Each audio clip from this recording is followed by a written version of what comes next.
మీ అందరికీ తల్లిదండ్రులు లైఫ్‌లా లేకుంటే లైఫ్ ఎట్లుంటదో చెప్తా. తల్లిదండ్రులు ఒక్కసారి మీ లైఫ్ నుంచి ఎళ్ళిపోయారనుకో, తండ్రి గాని, తల్లి గాని ఇద్దరు ఎళ్ళిపోయారనుకో, పలకరించేటోడు ఎవ్వడుండడు. తిన్నావా? మంచిగున్నావా? జ్వరం వచ్చిందా? టైంకి తింటున్నావా లేదా? ఏం జాబ్ చేస్తున్నావు? ఎవ్వడు అడగడు. టైంకి తింటున్నావా లేదా? ఎవ్వడు అడగడు. నీ హెల్త్ ఎట్లున్నది? ఎవ్వరు అడగరు. నీ ఫ్రెండ్స్, నీ రిలేటివ్స్ ఎవ్వడు అడగడు. ఎప్పుడు డబ్బు లేనప్పుడు. నీ దగ్గర డబ్బు లేదు, ఆస్తి లేదన్నప్పుడు ఎవ్వడు ఏం అడగడు. ఎప్పుడైతే నీ దగ్గర డబ్బు, ఆస్తి, పలుకుబడి ఉందనుకో, నీ దగ్గర నుంచి తల్లిదండ్రులు పోయినా గూడా నిన్ను పలకరిస్తారు. నీతోటి మంచిగుంటారు. ఎందుకు పలకరిస్తారు? ఎందుకు మంచిగుంటారంటే, నువ్వు వాళ్ళకి యూజ్ అవుతావు కాబట్టి. ఏ విధంగా? డబ్బు పరంగా, పలుకుబడి పరంగా. అంటే అప్పిస్తావని ఆశ కొద్దీ, అరే! ఇప్పుడు ఈళ్ళ నాన్న చనిపోయిండు, లేకుంటే ఈళ్ళ అమ్మ చనిపోయింది. సో, పోదాం.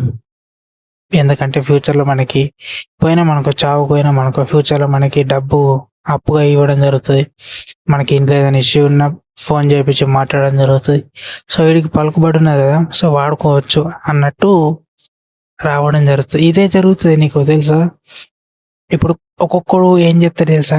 వాడికి పెద్ద బిల్డింగ్ ఉంటది. ఆస్తి మొత్తుంటది. కానీ వాడు పూడి గుడిసెలో ఉంటాడు. ఎందుకు పూడి గుడిసెలో ఉంటాడంటే, చిన్న ఇంట్లో ఉంటాడు. ఎందుకు అంటే, సొసైటీని అర్థం చేసుకో. సొసైటీని చూస్తాడు. వాళ్ళు ఎట్లా మనల్ని బిహేవ్ చేస్తున్నారు, ఎట్లా రెస్పెక్ట్ ఇస్తారు, ఎట్లా మాట్లాడుతారు. తల్లిని కోల్పోయిన, తండ్రిని కోల్పోయిన ఎంతమంది వస్తారు, అంటే బాధ ఉన్నప్పుడు ఎంతమంది వస్తారు, పండు ఎత్తే ఎంతమంది వస్తారో చూడడం జరుగుతుంది. సో, బాధలు ఉన్నప్పుడు వచ్చినోని మాత్రమే వాడేం చేసుకుంటాడు వెళ్తే దగ్గర ఉంచుకుంటాడు. బాధలు ఉన్నప్పుడు ఎవడైతే రాడో వాడిని కొట్టి పడేస్తాడు. ఎందుకంటే వాడు సొంత వాడైనా కూడా దూరం పెట్టాలి. ఎందుకంటే బాధలున్నప్పుడు రాని వాడి గురించి ఎప్పటికి ఆలోచించొద్దు లైఫ్‌లో, గుర్తుంచుకో. సంతోషం ఉన్నప్పుడు ఎవ్వడన్నా వస్తాడు. పండుగ చేసినప్పుడు ఎలాంటోడు రోడ్డు పంట పోయేటోడు కూడా వస్తాడు. కానీ కష్టం వచ్చినప్పుడు, తల్లి చనిపోయినప్పుడు, తండ్రి చనిపోయినప్పుడు ఎవ్వడొస్తాడు?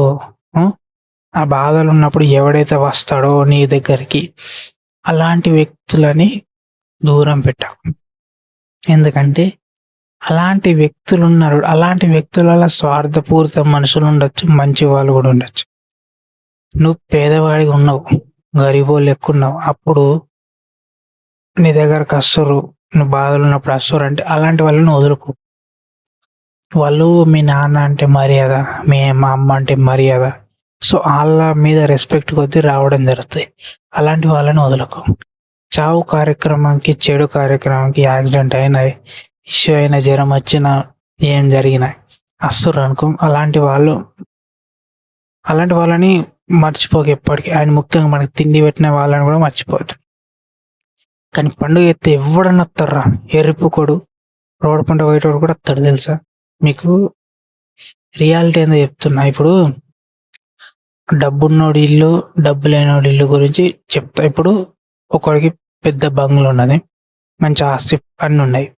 వాళ్ళ ఇంట్లో తల్లో తండ్రి ఒకళ్ళు చనిపోయారు. వాడి కోసం చాలా మంది రావడం జరుగుతుంది. వేలల మంది వస్తారు. ఎందుకు?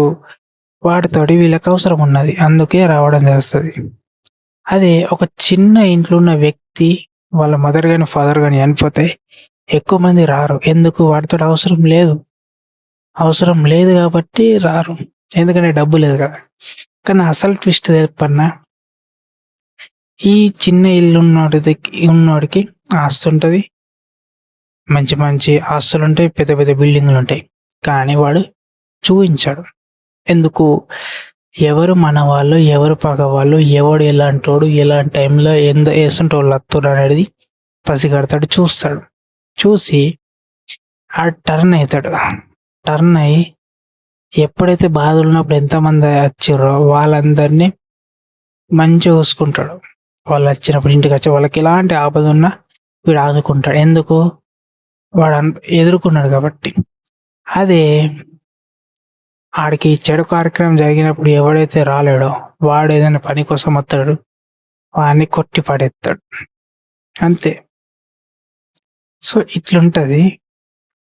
సో, నేను అందుకే చెప్తున్నా, నీకు ఏం అర్థమవుతుందంటే, డబ్బు ఈ కాలంలో కాదు, జమాల కాలం నుంచి కాదు, ఈ వచ్చే ఫ్యూచర్లో కూడా ఇంతే. డబ్బు ద్వారానే నేను అందుకే చెప్తున్నా, 18+ అయిందా? ఖచ్చితంగా పని చేసుకోర్రి. ఈ పని చేసుకొని సంపాదించుకోరు. ఎందుకంటే నీ కాళ్ళ మీద నువ్వు నిలబడ్డావనుకో చేయి చాపాల్సిన అవసరం ఉండదు. తల్లిదండ్రుల డబ్బులు అడగాల్సిన అవసరం ఉండదు. సో అది ఆ రేంజ్కి ఎదగాలి. అర్థమవుతుందా? తల్లి తిడతాడు, తండ్రి తిడతాడు, కామన్, తిట్టాలి భయ్. అదొక హ్యాపీనెస్. సో మెమరీస్ ఉంచుకొని మంచిగా మీ డాడీ తోటి మీ మదర్ తోటి మంచిగా వీడియో తీసుకొని స్టోరీ వేసుకొని అన్ని వీడియో తీసుకొని ఫోటో తీసుకొని మంచి స్టోరీ వేసుకొని ఎప్పుడైతే వాళ్ళు దూరం అవుతారో అప్పుడు అవి మీకు తోడుగా ఉంటాయి. అయ్యో ఒక్కొక్కడు తల్లి చనిపోయిన తండ్రి చనిపోయిన వాళ్ళ బట్టలు వాళ్ళ వాడిన వస్తువులని పడేస్తారు. అరే పిచ్చి మొప్పులారా! అరే వాళ్ళకంటే ఎక్కనారా మీకు? నాకు అర్థం కాదు. తల్లిదండ్రుల యొక్క వస్తువులు వాడేసాడు అది కరెక్ట్ కాదు. ఎప్పటికీ గుర్తుంచుకోర్రి. వాళ్ళ జ్ఞాపకాలు అవన్నీ. ముట్టుడు బిట్టడు ఏం పెట్టుకోకుర్రి. అర్థమవుతుందా? ఇప్పుడు తండ్రి కానీ తల్లి కానీ ఇంట్లో చనిపోతుంది. వాళ్ళ బట్టలు వాళ్ళు వాడిన వస్తువులు వాడేయమంటారు. మరి అట్లయితే ఇంట్లోనే తండ్రి చనిపోయిన ఇంట్లోనే తల్లి చనిపోయి మరి ఇల్లు కూడా కొట్టేద్దామా?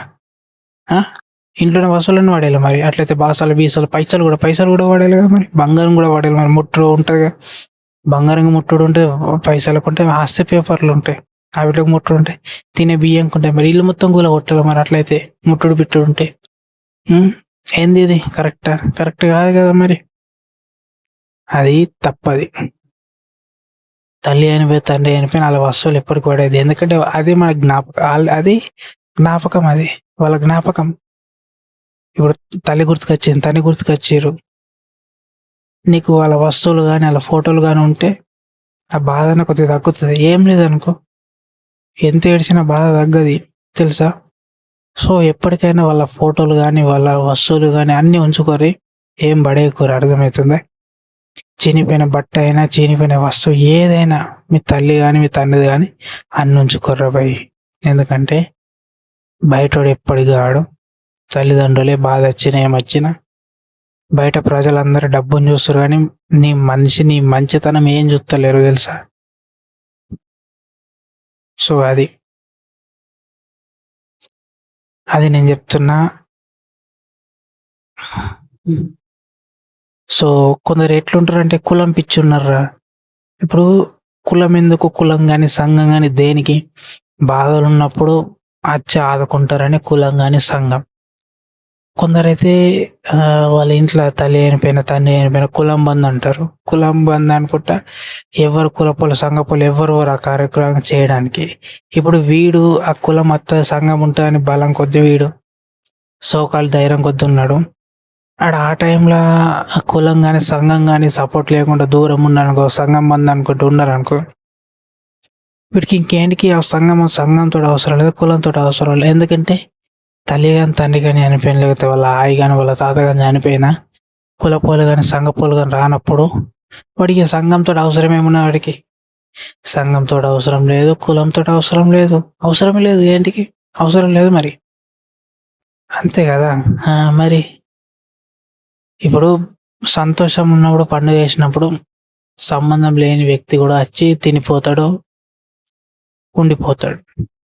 కానీ బాధలు ఉన్నప్పుడు మన మనుషులు, మన ఏరియా మనుషులు రాకపోతే ఏంటికి? అది మన్ను పోసుకున్నాను. ఇక కులం బంద్ అనుకున్న సంఘం నుంచి వెలివేయడం, సంఘం నుంచి దూరం ఉంచడం, ఇలాంటి చేయడం వల్ల మనిషి ఇంకా మొండి వ్యక్తి అవుతాడు. అండ్ వాడికి ప్రేమ ఏముండదు.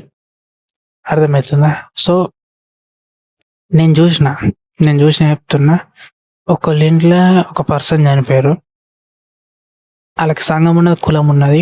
సంఘం బందట, కులం బందట. ఇప్పుడు ఆ కార్యక్రమం చేయాలంటే కులపోలు సంఘపోలు రావాలా. ఎందుకంటే ఇప్పుడు చావు కార్యక్రమం 4 ఉండాలి, 10 మంది ఉండాల. సో మనుషులే ముఖ్యం. ఎంత డబ్బున్నా ఎన్ని కోట్లున్నా మనుషులు లేరనుకో ఆ కార్యక్రమం సంపూర్ణంగా కాదు. సో మనుషులు ఉండాల. సో ఇలాంటి టైంలో కులం కానీ సంఘం కానీ మీకు బద్ధ శత్రువు అయినా కూడా, ఇంట్లో ఒక వ్యక్తి చనిపోయినప్పుడు బద్ధ శత్రువు అయినా కూడా వెళ్ళాలా, చావు కార్యక్రమం కంప్లీట్ చేయాలా. దాని తర్వాత నువ్వు చూసుకో కదా, కొట్టుకుంటారో గుద్దుకుంటారో తర్వాత. అది ఇంట్లో ఒకళ్ళు ఇంట్లో చనిపోయారు, వాళ్ళకి కులం ఉన్న సంఘం ఉన్నది అనుకో, వెళ్ళి కార్యక్రమాలన్నీ కంప్లీట్ చేసి దాని తర్వాత నువ్వు కూర్చొని మాట్లాడతావు, చురుమందిస్తావు, ఏం చేస్తావు ఏమైనా వేసుకో. అంతేగాని ఇట్లా ఇంట్లో ఒకళ్ళు చనిపోతే కులం మంది అనుకుంటే అది పెడితే ఆడు మొండి అయిపోతాడు. ఆడికి అవసరం లేదు. ఆడికి మైండ్‌లో ఏం ఫిక్స్ అయితదంటే గిట్లా జరిగినంక కూడా నాకేంటి కులం? నాకు అవసరమా? నా లవడల కులం, నా లవడల సంఘం అనుకుంటాడు ఆడు. అట్లనే అనుకుంటాడు. సొల్యూషన్ వెతకాలి గానీ మళ్ళా ఇంకో ప్రాబ్లమ్ క్రియేట్ అయితది ఎప్పటికి. సో, అంతే. సో, ఒకటి చెప్తున్నా.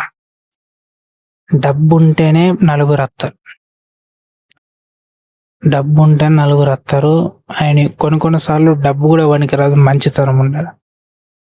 100లో 10% కొన్ని ఏరియాలలో మంచితనం పనికొస్తుంది. కానీ మాక్సిమం 90% మాత్రం డబ్బే. డబ్బుంటేనే నలుగురత్తరు. డబ్బుంటేనే సపోర్ట్‌గా ఉంటారు అంతే. ఎందుకంటే వాడికి నువ్వు ఫ్యూచర్‌లో సాయం చేస్తావు, హెల్ప్ చేస్తావని. అదే డబ్బు లేదనుకో ఎవ్వరు రారు. కుల్లా చెప్తున్నా ఎవ్వరు రారు. అంతే. సో, ఉన్నన్ని రోజులు మంచిగుండుర్రి. చనిపోయినాకే అరే అచ్చేటప్పుడు ఏం తీసుకురాలేం. పోయేటప్పుడు ఏం తీసుకపో. ఉన్నన్ని రోజులు వస్తువులం వాడుకోవాలా. హ్యాపీగా బతకాలా. ఒకరోజు ఎట్లైనా పోతాం గంతే. అంతకుమించి ఏం లేదు గదా! మరి.